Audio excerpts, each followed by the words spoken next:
So, go ahead. You're in that wrong though, don't worry. So a little bit about us, what the FCA Sandbox is, just in case you don't know.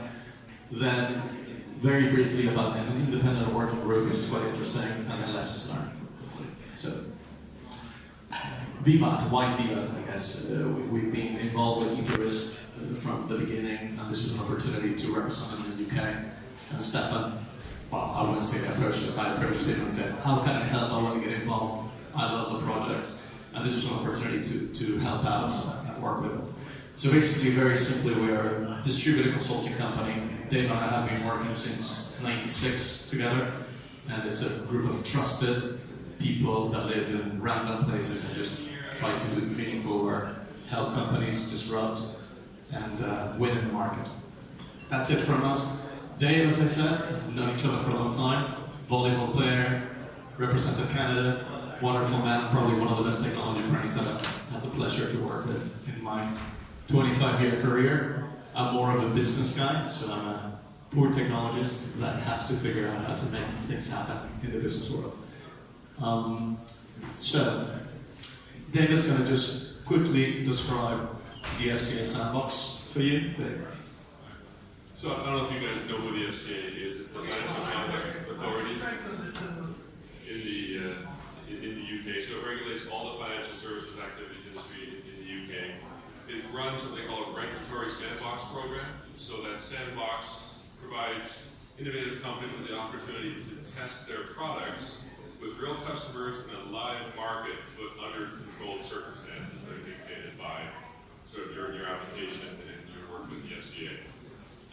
Interestingly, the whole sandbox concept, there are a number of various sandboxes, and right now the SCAs are leading the participation of this global financial innovation network. They just finished receiving comments on that, so they will publish sort of their direction for that. And you can see it's under development, but there are a large number of participating entities there. So the idea being that this will be a common global sandbox. So once you enter one of them, you would get regulatory compliance approval across all of these various sandboxes. So it's an important initiative, particularly for products, the centralized product that is that run across the globe as opposed to local markets. So you've probably seen the announcement. Etherisk was accepted into cohort 4, so there were 69 companies applied for for approval to enter into cohort 4.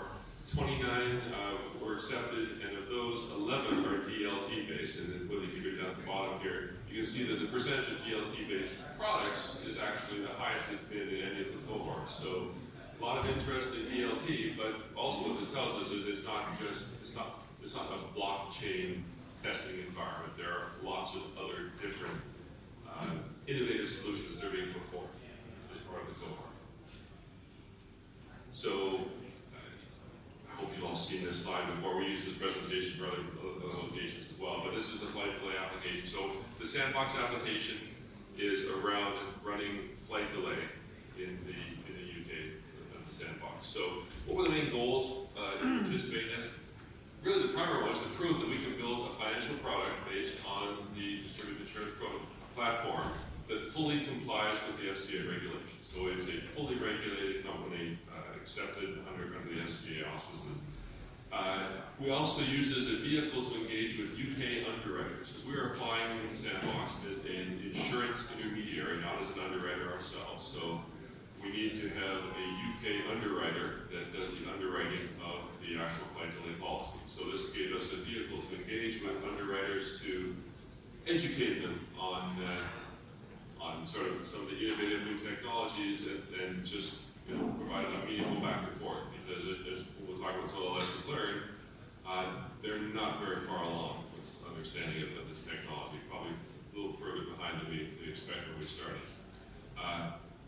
We'll talk a little bit about the working group that we established, but it provides an opportunity for us to influence the regulatory framework for fintech and insurtech inside the FCA. So we told them that in addition to doing the sandbox test, we would provide sort of a list of recommendations back to the FCA at the end. They're very excited about that because they really want to learn about this sector and what's going on. So there's a bit of a back and forth that we're going to provide with them. So that's the community of other DLT companies in the sandbox. There's 29 in the sandbox, total companies.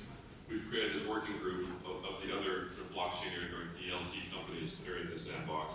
And we're hoping that this will provide a somewhat easier transition into joining the overall global sandbox as well, the GFIM. So Luis is going to talk a little bit about the working group and who's involved. Yeah, so as Dave said, we started the journey and we were a little bit surprised of the types of questions we were having to answer.